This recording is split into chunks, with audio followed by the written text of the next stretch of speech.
Hey guys, it's me again. I'm shooting this next video. I really haven't had time to think of much of anything else because I've been doing my studies and just kind of like, taking care of my family and all that kind of good stuff. But I did want to keep a little bit going with my book. Some things I did change is, of course, I fixed some grammatical errors, of course, and then I did, as my terminology expands, I did do some things. I touched base on how we need to look at things on a more macro level. And so I'm just going to let y'all continue to listen to this last little snippet of my book. I promise I'm gonna keep the rest to myself just because, I want you guys to have something to look forward to. But I did want to just share this little bit with you. So here it goes. And actually, this has really helped because just me seeing it and playing it back, it's like helped me change grammatical errors and wording. So this has been really helpful. But yeah, I don't know. We're gonna keep this thing going though.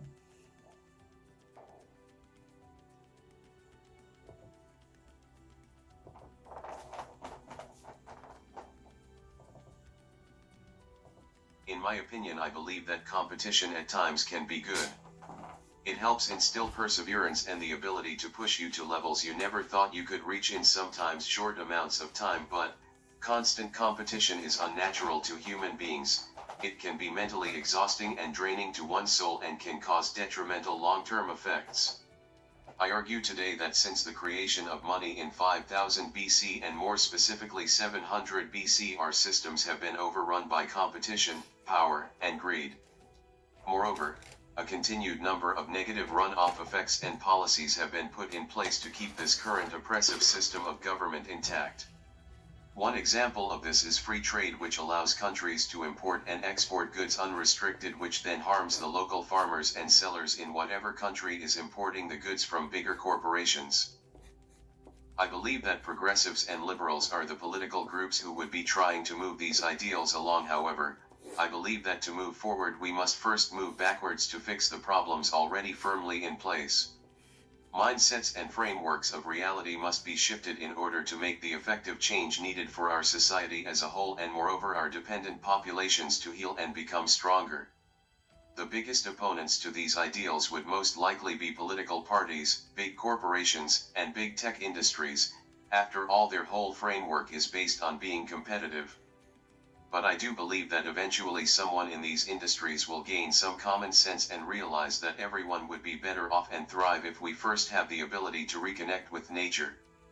Even their very own workers would be better off if they had the ability to only work 4 hours a day.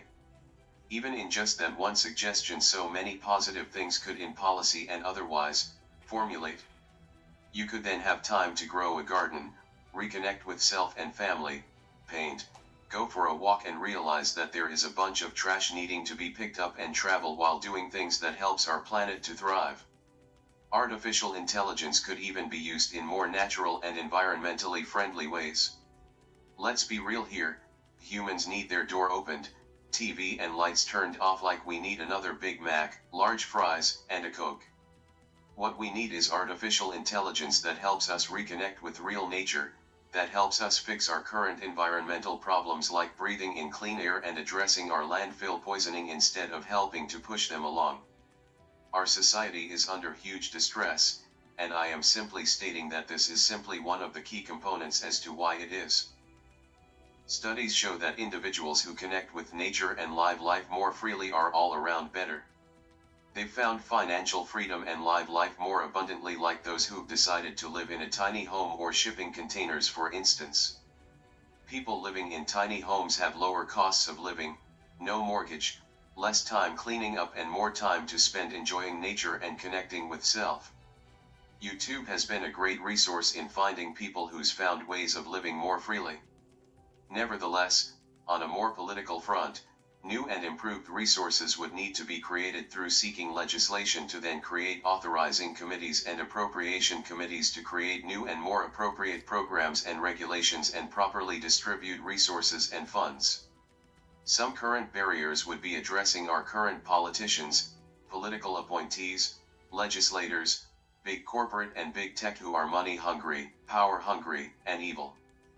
But I strongly believe that truth and logic will eventually and must prevail, such as in the case of the Disney movie WALL-E.